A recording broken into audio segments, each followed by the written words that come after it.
요한복음 17장 11절부터 21절까지 말씀을 한 절씩 교독하겠습니다. 제가 11절을 읽습니다. 17장 11절. 나는 세상에 더 있지 아니하오나 그들은 세상에 있사옵고 나는 아버지께로 가옵나니 거룩하신 아버지여 내게 주신 아버지의 이름으로 그들을 보존하사 우리와 같이 그들도 하나가 되게 하옵소서.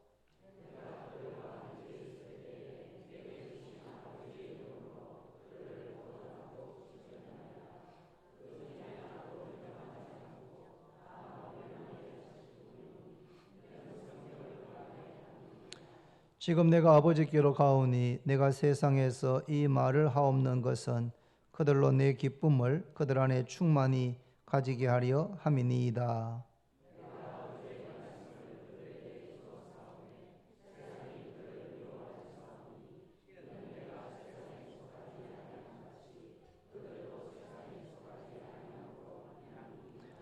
내가 비옵는 것은 그들을 세상에서 데려가시기를 위함이 아니요 다만 악에 빠지지 않게 보존하시기를 위함이니이다.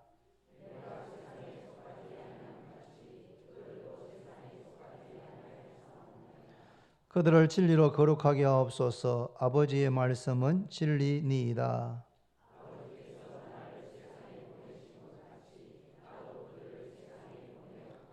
또 그들을 위하여 내가 나를 거룩하게 하오니 이는 그들도 진리로 거룩함을 얻게 하려 함이니이다.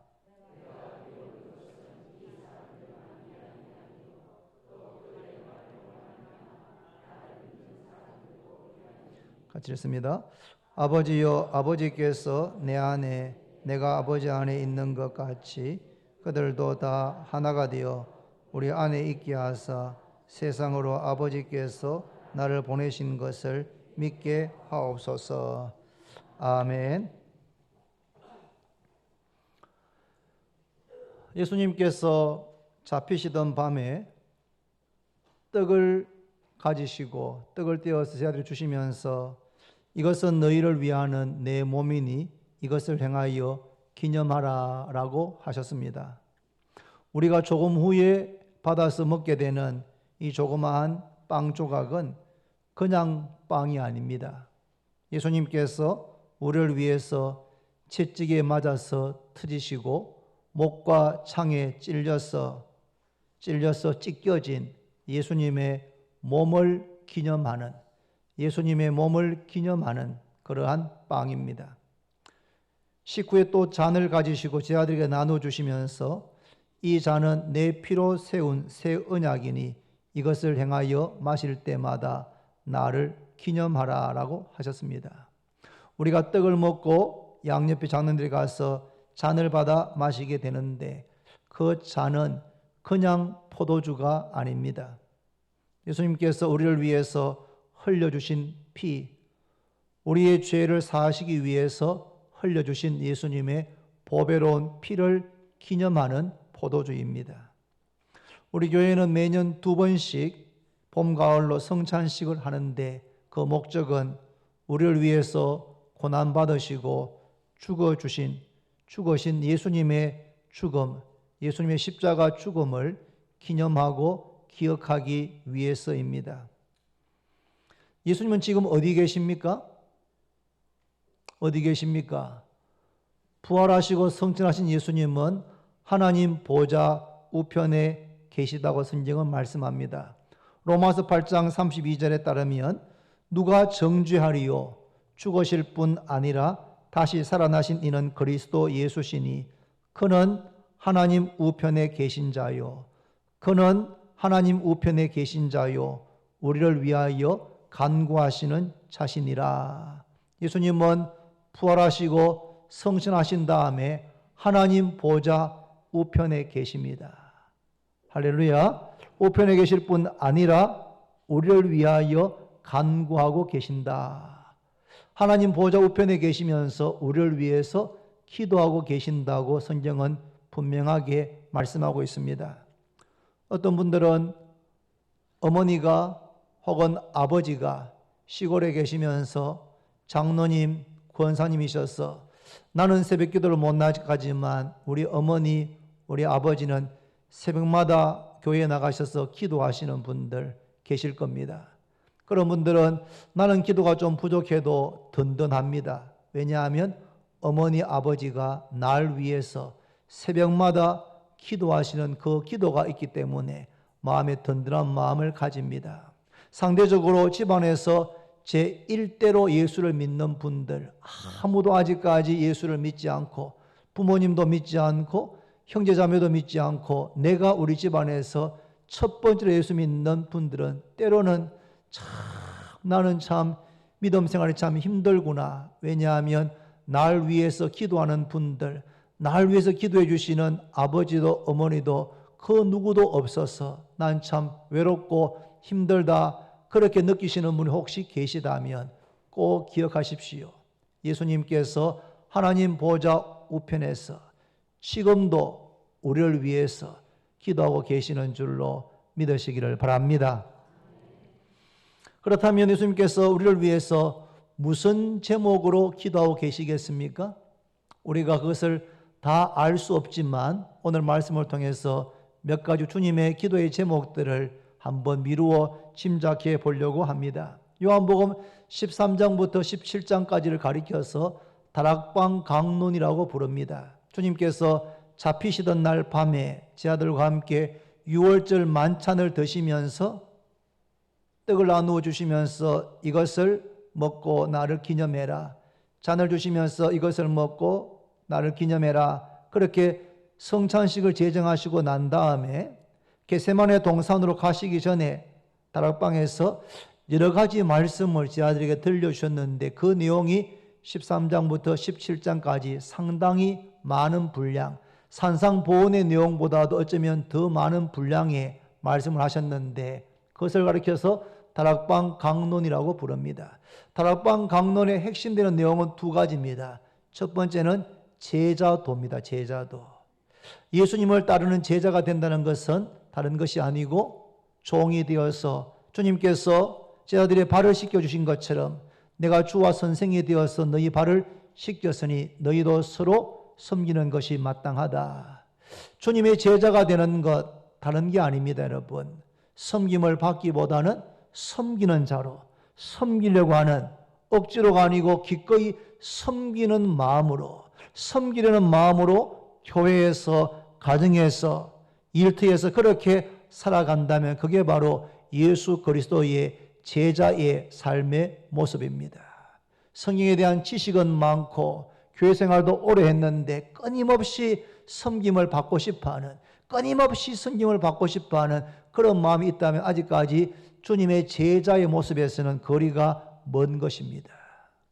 주님께서 잡히시는 날 그 밤에 식사하시다가 식사를 잠시 멈추시고 일어나셔서 대하의 물을 받아가 제 아들의 발을 한 사람 한 사람 씻겨주시면서 주님의 제자가 되는 것이 무엇인지를 제 아들의 마음속에 딱 새겨주신 것입니다. 두 번째 다락방 강론의 핵심은 바로 보혜사 성령이십니다.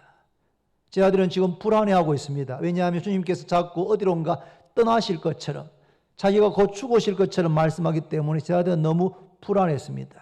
그때 말씀하시기를 내가 가는 것이 너에게 더 유익하다. 내가 가지 아니하면 보혜사가 오실 수가 없고 내가 가면 내가 죽으면 보혜사를 너희에게 보내어 주실 텐데 그 보혜사 성령은 너희와 함께 계시고 너희 안에 계시고 너희와 영원토록 함께 계신다. 그러므로 내가 너희와 함께 있는 것보다도 내가 가고 난 다음에 보혜사 성령께서 오시는 것이 너희에게 더 유익하다. 그렇게 보혜사 성령에 대해서 여러 차례 반복해서 말씀하고 계십니다. 17장의 내용은 예수님께서 다락방 강론의 그 마지막 부분에 있어서 대제사장적인 기도를 드리고 있는 예수님의 기도의 내용입니다. 한번 보시면 여러분 17장 1절 같이 있습니다. 다 같이 시작. 예수께서 이 말씀을 하시고 눈을 들어 하늘을 우러러 이르시되 아버지여 때가 이르렀사오니 아들을 영화롭게 하사 아들로 아버지를 영화롭게 하게 하옵소서. 아버지여 때가 이르렀습니다. 아버지여 때가 되었습니다. 무슨 때입니까? 주님께서 죽으실 때가 되었다는 것입니다. 이제 주님께서 죽으시기 위해서 보라 세상 죄를 지우고 가는 하나님의 어린 양이로다. 우리의 죄를 지시고 대신 죽으시기 위해서 오셨는데 아버지여 드디어 때가 되었습니다.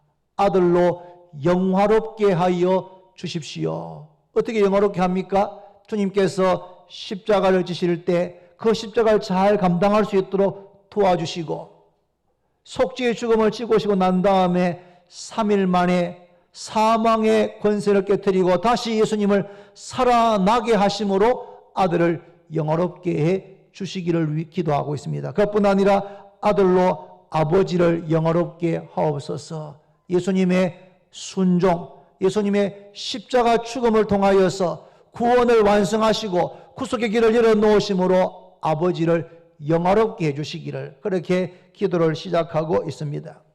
예수님은 평소에도 새벽 미명에 일어나셔서 한적한 곳에서 기도하심으로 하루를 시작하는 그런 습관을 가지고 있었습니다. 오늘 성전에서 참석한 모든 성도님들도 아침에 일어나셔서 꼭 기도하시고 하루를 시작하시기를 바랍니다. 새벽기도 나와서 기도하시든지 아니면 골방에서 매일 성경책을 펴놓고 그날 읽은 말씀을 읽고 기도하시든지 너무 여러분 바빠서 기도할 시간이 없다라고 말씀하십니까? 어떤 분은 내가 너무 바쁘기 때문에 기도해야 된다. 내가 너무 바쁘기 때문에 기도하지 않으면 정신없이 살게 되기 때문에 방향을 잃어버리기 때문에 루터는 종교에 가면서 내가 너무 바쁘기 때문에 하루에 2시간씩 기도한다. 그렇게 고백하고 있습니다. 우리가 2시간씩은 아니더라도 아무리 바빠서 정신이 없어도 새벽에 일어나셔서 10분이든 15분이든 꼭 기도하시면서 오늘 그 하루의 삶을 주님께 의지하고 주님의 인도하심을 받고 말씀을 묵상하고 기도하고 그렇게 하루를 시작하시기를 바랍니다. 주님은 매일 새벽 미명에 일어나셔서 한적한 곳에서 기도하시는 습관을 가졌습니다. 그리고 중요한 결정을 내릴 때는 작정하고 기도하시고 밤을 새우면서 기도하시는 그런 습관을 가지고 있었습니다. 특별히 십자가 지시기 전날 밤 마태, 마가, 누가복음에는 겟세마네 동산에서 주님께서 하셨던 기도, 아버지여 할 수만 있으면 이 잔을 내게서 지나가게 하옵소서. 그러나 나의 원대로 마시고 아버지 원대로 되기를 원합니다. 겟세마네 동산에 대한 기도, 그 기도는 마태, 마가, 누가가 다 기록하고 있는데 그날 저녁에 드렸던 이 대제사장적인 기도는 요한복음을 기록한 사도 요한만 기록하고 있습니다. 오늘 이 본문을 통해서 우리가 짧게 예수님께서 지금 하나님 보좌 우편에서 우리를 위해서 기도하시는데 무엇을 기도하시는지 어떤 제목으로 기도하시는지를 함께 좀 미루어 짐작해 보려고 합니다. 먼저 11절 한번 드리겠습니다. 여러분 11절 다 같이 나는 시작.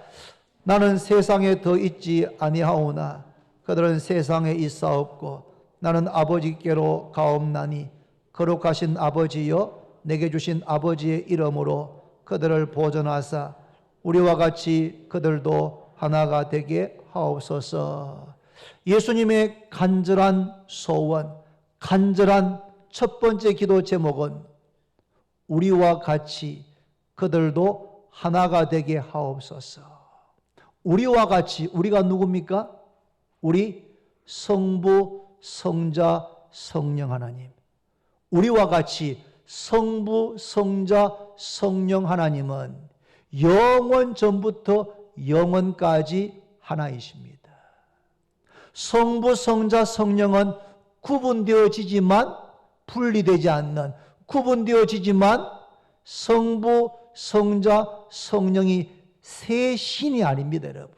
한 분 하나님이신데 성부, 성자, 성령 하나님 세 위격으로 구분은 되어지지만 세 분 신이 아니고 한 분 하나님이신 것을 믿으시기를 바랍니다. 이것이 2000년간 정통교회가 고백해온 삼위일체 하나님에 대한 신앙 고백입니다. 어떤 분은 삼위일체란 말이 성경에 어디 있느냐? 왜 그런 이상한 것을 가지고 이야기하느냐라고 말할지 모르겠지만 여러분, 이것은 신비로운 것입니다. 이 땅에서는 셋인데 하나이고 하나인데 셋인 것은 없습니다. 어떤 사람은 그것을 빛, 열, 또 뭐 이렇게 또는 뭐 물, 수증기, 얼음 등등으로 설명해 보려고 하지만 그것으로는 성부, 성자, 성령, 삼위 하나님을 설명할 수는 없습니다. 그러나 분명한 것은 성부, 성자, 성령 하나님은 구분되어지지만 세신이 아닌 한 분 유일신 하나님이신 것을 믿으시기를 바랍니다. 예수님께서 우리와 같이 그들도, 즉 제자들도 성도들도 교회도 하나가 되게 해 주시기를 첫 번째로 간절히 기도하고 있습니다. 우리 주원교회가 주님 오실 때까지 하나의 교회이기를 바랍니다. 사실 교회 안에 있는 성도들은 생각도 다르고 성격도 다르고 가정 배경도 다르고 직업도 다르고 배움의 정도도 다르고 경제 형편도 다르고 사실 같은 것이 하나도 없습니다. 다 다릅니다. 오늘 예배 참석한 분들 한 분 한 분을 봐도 다 다릅니다. 성격도 다르고 가정 환경도 다르고 직업도 다 다릅니다. 우리의 이 차이와 다름이 교회가 하나 되는 것을 방해할 때가 있습니다. 여러분, 자기 자신을 자랑하거나 다른 사람과 비교해서 마음에 우쭐거리거나 위축되거나 우월감을 갖거나 열등감을 갖거나 자랑하거나 비교하게 되면 하나됨이 깨지게 됩니다. 교회 안에서 인간적인 것, 세상적인 것, 학벌, 지위 그런 것 가지고 자랑하시면 안 됩니다. 바울은 그런 걸로 말하자면 나는 자랑할 것이 너무너무 많다. 너무너무 많다. 그런데 내가 예수 그리스도를 만나고 난 다음에 예수 그리스도를 아는 지식이 가장 고상하기 때문에 그 지식을 내가 갖기 위해서 그전에 자랑했던 것, 그전에 추구했던 것, 나 전부 다 배설물처럼 내가 간주한다. 나 더 이상 혈통, 학벌, 경건생활, 신앙의 경력 등등 나 그런 것도 이상 자랑하지 않는다. 자랑하고 싶으면 주 안에서 주님 하신 일만을 증거하는 우리 주원교회 성도가 되기를 바랍니다. 여러분, 실제로 교회 안에서 교회가 서로 싸우고 분열하고 마치 원수인 것처럼 되는 경우가 종종 주변에 있는 교회들 가운데 많이 있지 않습니까? 그렇게 되는 이유는 교회가 무엇인지 모르고 주님의 간절한 소원이 무엇인지 모르기 때문입니다. 교회는 그리스도의 몸입니다. 그리스도는 교회의 머리시고 교회는 그리스도의 몸입니다. 교회는 예수를 믿는 성도들의 공동체입니다. 공동체. 교회는 하나님을 아버지라고 부르는 하나님의 자녀들로 이루어진 가족입니다. 교회는 그리스도의 몸이고 공동체이고 하나님의 권속, 하나님의 가족입니다. 예수를 믿고 세례를 받으면 그리스도의 몸인 지체가 되고 한 가족이 되는 것입니다. 한번 따라합니다. 성령이 하나 되게 하신 것을 힘써 지켜라. 우리가 노력해서 우리 한번 하나 됩시다. 우리 주원교회 한번 하나 돼 봅시다. 그렇게 운동을 하고 해서 하나가 되는 것이 아니고 성령께서 우리 한 사람 한 사람을 부르셔서 예수를 믿게 하시고 거듭나게 하시고 하나님의 자녀가 되게 하시고 그리스도의 몸의 지체가 되게 하실 때 이미 성령께서 우리를 하나의 몸이 하나의 가족이 되게 하셨습니다. 우리는 그것을 지켜나가야 하는 것입니다. 성령께서 하나 되게 하신 것을 쪼개는 것, 깨어지게 하는 것, 그것은 죄악이고 잘못입니다. 왜 교회가 나누어지고 어려워지느냐 하면 인간적인 눈으로 교회를 바라보기 때문입니다. 세상적인 눈으로 교회를 바라보기 때문입니다. 결혼한 부부는 결혼하면 더 이상 두 사람이 아니고 한 몸이 됩니다. 남자가 부모를 떠나서 아내와 연합하여 한 몸이 될지니라. 결혼은 두 사람이 연합해서 하나의 몸이 되는 것이 결혼이다. 그렇게 성경은 정의하고 있습니다. 하나님께서 짝지어 주셔서 하나의 몸이 되게 하신 부부는 사람이 나눌 수 없다. 아멘입니까? 부부는 하나의 몸이 되고 하나님께서 짝지어 주신 것은 사람이 나눌 수가 없습니다. 교회는 무슨 동문회가 아닙니다. 교회는 시민단체도 아닙니다. 교회는 무슨 서클도 아닙니다. 교회는 가족입니다. 하나님이 우리의 아버지가 되시고 예수님 때문에, 예수님 덕분에 그전에는 아무 관계도 없던 옆에 있는 성도들이 나의 형제가 되고 자매가 되는, 예수 안에서 하나님의 가족, 하나님의 근속이 되는 것이 바로 교회인 줄로 믿으시기를 바랍니다. 가족은 어떤 경우에도 나누어질 수가 없습니다. 그래서 우리는 하나님의 관점으로 교회를 바라봐야 됩니다. 하나님의 관점으로 성도 한 사람 한 사람을 바라봐야 됩니다. 성도들은 나의 형제이고 나의 자매입니다. 예수님의 가장 간절한 첫 번째 소원은 우리와 같이 그들도 하나가 되게 하옵소서.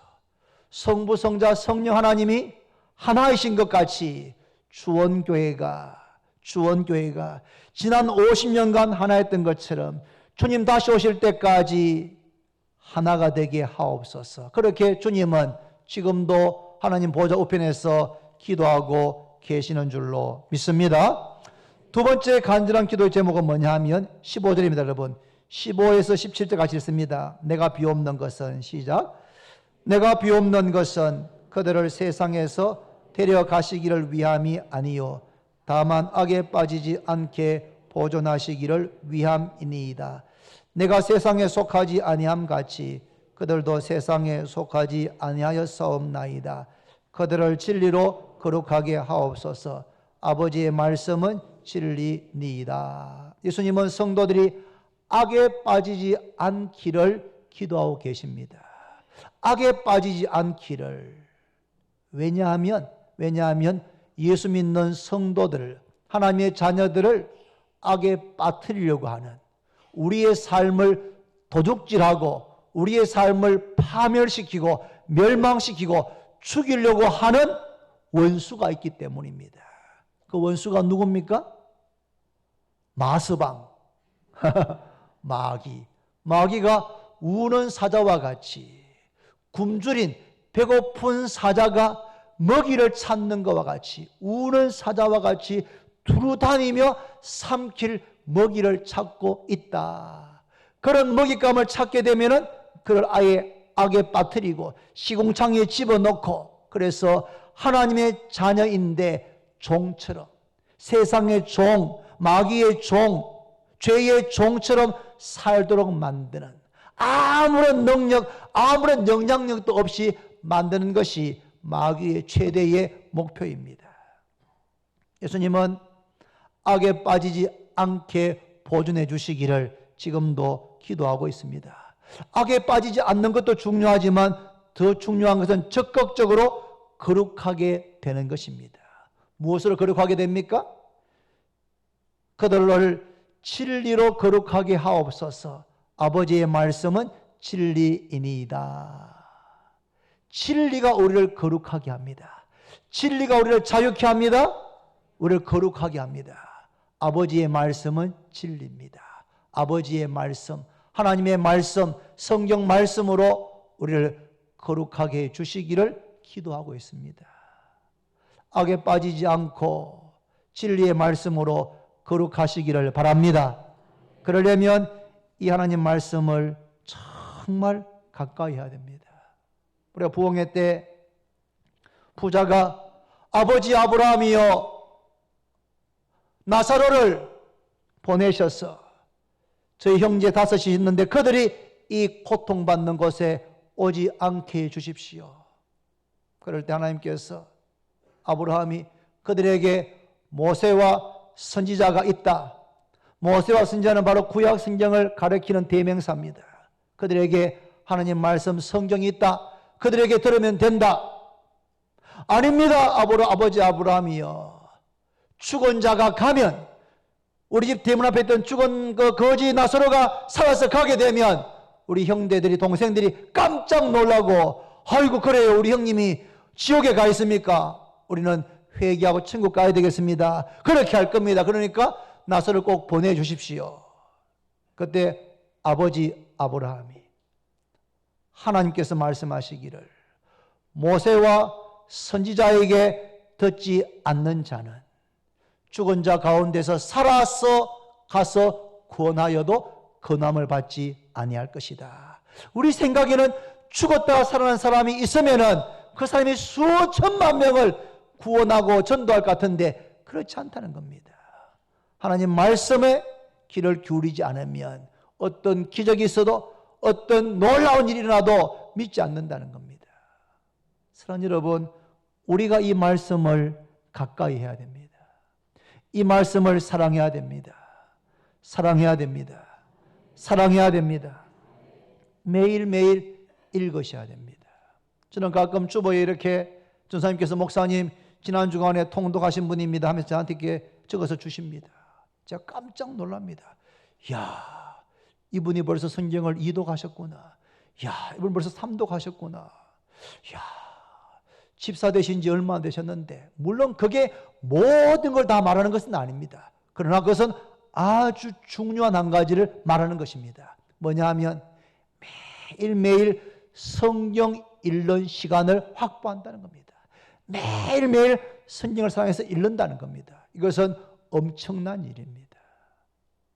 말씀을 사랑해서 매일매일 가까이 하고 읽고 듣고 묵상하고 좌우로 치우치지 않고 말씀을 듣고 준행해서 우리의 인생이, 우리의 신앙이 반석 위에 지은 집과 같이 되고 말씀을 들을 때마다 순종해서 30배, 60배, 100배로 결실하시는 우리 좋은교회 성도들 되기를 바랍니다.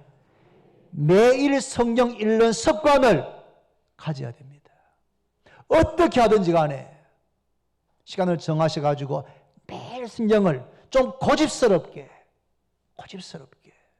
하루에 석 장 혹은 하루에 30분 정해가지고 어떤 일이 있어도 아침에 빠뜨려서 저녁에 읽지 않으면 잠을 자지 않을 만큼 그렇게 하다 보면 진리의 성령께서 말씀에 대한 깨달음이 열려지게 되고 설교 말씀을 들을 때마다 새롭게 들려지게 되는 역사가 일어날 줄로 믿습니다. 하나님, 저들을 악에 빠지지 않게 보존하여 주시고 그들을 진리로 거룩하게 해 주옵소서. 진리의 말씀으로 거룩하여 지게 해 주옵소서. 악에 빠지지 않게 보호해 주시고 진리의 말씀으로 주원교회 성도들이 거룩하여 지게 해달라고 주님은 지금도 하나님 보좌 우편에서 기도하고 계십니다. 할렐루야. 세 번째 간절한 기도 제목은 20절에 나옵니다. 같이 한번 있습니다. 내가 비옵는 것은 시작. 내가 비옵는 것은 이 사람들만 위함이 아니요 또 그들의 말로 말미암아 나를 믿는 사람들로 위함이니.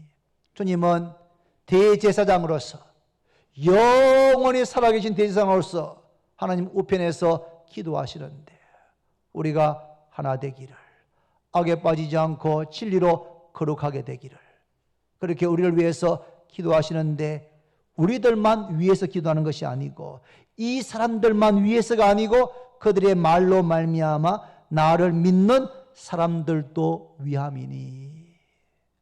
물론 성도들, 제자들을 위해서도 기도하지만 그들의 말을 통해서, 그들의 증거를 통해서 앞으로 예수님을 믿고 구원받을 그들을 위해서 내가 기도합니다 라고 말씀하고 있습니다.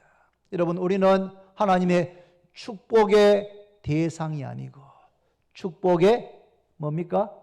통로입니다. 통로. 나도 복을 받지만 복이 흘러가게 되는, 우리가 끝이 막혀있는 굴이 아니고 터널이어야 돼. 터널.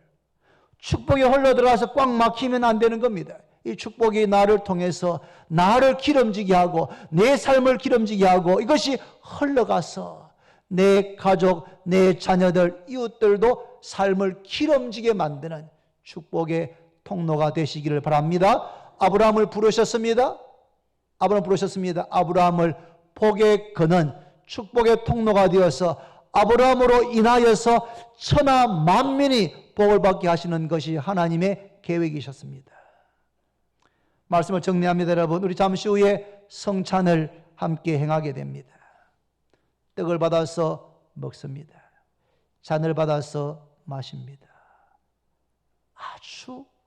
아주 간단한 행위이지만 지난 봄에도 작년 가을에도 어김없이 성찬식을 참석했지만 하나님, 오늘 이 떡을 받아서 먹을 때 제 영혼 깊이 이것이 주님께서 나의 죄를 사하시기 위해서, 나를 구원하시기 위해서 채찍에 맞으시고 대못이 박히시고 창에 찔리시고 가시관을 쓰시면서 찢겨지신 주님의 주님의 몸을 기념하고 기억하는 그러한 빵이 되게 해주시고, 받아서 마시는 이 포도주, 조그만한 잔, 양도 적고 아무것도 아닌 것 같지만 이것이 나의 죄를 사하시기 위해서 죄 없으신 하나님의 아들이 아낌없이 흘려주신, 창에 찔려서 심장이 터져가지고 물과 피를 다 쏟아주셔서 그 피로, 주님의 보혈로 우리의 죄가 충분히 씻겨지고도 남을 정도의 그 주님이 흘리신 그 보배로운 피를, 생명을 기억하는 떡과 잔이 되게 해 주옵소서. 여러분, 성찬에 참여하면서 우리가 이 감격을 잃어버리면 우리는 포도원에 일찍 일하러 온 품꾼들 같이 왜 늦게 온 저 사람에게 한 달란트 주고 난 똑같이 주느냐라고 하면서 세상적인 가치관으로 주인에게 불평불만하는 일꾼이 될 수가 있습니다. 은혜가 통치하는 새로운 사회, 새로운 질서, 새로운 공동체가 바로 하나님의 나라입니다. 어떻게 알 수 있습니까? 일찍 온 사람인지, 먼저 되었는데 나중된 사람인지, 나중된데 먼저 된 사람인지 뭘 보면 알 수 있다고요? 입을 보면 알 수 있다고. 입을 보면은 그 입에서 감격이 입에서 계속 나오면은 그 사람은 예수 믿은지 1년 되었든지 10년 되었든지 70년 되었든지 아무리 먼저 된 것 같아도 나중되지 않고 여전히 먼저 될 수 있는 것은 이 감격을 잃어버리지 않아야 됩니다. 오늘 성령께서 우리의 마음을 터치해 주시기를 바랍니다. 이곳에 성령께서 함께 하셔서 떡을 받아서 먹고 잔을 받아 마실 때에 2000년 전에 그 십자가 사건이 오늘을 살아가는 나를 위한 생생한 사건으로 기억나게 하시고 생각나게 하시는 역사가 일어나게 되기를 바랍니다. 그러나 여러분, 그것으로 끝나면 안 됩니다. 오늘 제가 예수님의 간절한 소원이라는 제목으로 3가지 말씀을 드렸습니다. 그 이유는 주님의 그 간절한 기도 제목이 저의 제목이 되는 것입니다. 전에 말씀을 드렸지만 제가 저희 딸들 어릴 때 제가 아이들을 위해서 늘 기도했습니다. 하나님, 우리 가영이, 하영이 하나님께서 믿음을 주시고 지혜를 주시고 하나님의 영광을 위해서 살게 해주시기를 아마 수백 번, 수천 번 그렇게 기도했습니다. 아이들이 알아듣기 쉽게 단순하게 하나님 우리 딸에게 믿음을 주시고 지혜를 주시고 하나님의 영광을 위해 살게 해달라고 그렇게 기도하는데 어느 순간 차를 타고 가영 한번 기도해라, 하영 기도해라 이렇게 하면은 기도를 시작하면 걔들 입에서 하나님 저희들에게 믿음을 주시고 지혜를 주시고 하나님의 영광을 위해 살게 해달라고 아빠 엄마가 했던 그 기도를 아이들 입에서 들을 때 정말 소름이 끼잖아요. 소름이. 이야, 저의 이 아빠의 기도가 딸 자기를 위한 자기의 기도가 되었구나. 너무 기쁘고 감동이 되었습니다. 주님께서 지금 보좌 우편에 기도하고 있는 그 기도의 제목이 우리 입에서 나오게 될 때, 주님, 하나님, 성삼위 하나님께서 하나이신 것처럼 우리들도, 우리 수원교회도, 한국교회도 하나가 되게 해주십시오. 악에 빠지지 않게 보존해 주시고 진리의 말씀으로 거룩하게 해 주십시오. 우리들뿐 아니라 우리를 통해서 구원받게 되는 수많은 사람들에게 동일한 은혜가, 동일한 축복이 흘러가게 해주시기를, 이것이 우리의 기도의 제목이 된다면 기도한 대로 이루어집니다. 할렐루야. 기도한 대로 응답됩니다. 기도한 대로 되고 말한 대로 되고 꿈꾼 대로 되는 것입니다. 여러분, 너희가 얻지 못하면 구하지 않기 때문입니다. 오늘 이 성찬에 참여해서 떡을 먹고 잔을 받아 마시면서 주님의 그 사랑에 대한, 은혜에 대한 감격이 새로워질 뿐 아니라 지금도 우리를 위해서 기도하시는 그 주님의 기도 제목이 하나가 되게 하시고 진리의 말씀으로 거룩하게 하시고 우리가 축복의 통로되어서 우리의 삶도 기름지지만 나를 통해서 내 주변에 있는 사람들의 인생이, 삶이 기름지게 해주시기를 기도하는 그러한 기도의 사람들이 되기를 바랍니다. 함께 찬송하겠습니다. 우리 찬송가 151장을 찬송한 다음에 먼저 성찬에 행하기 전에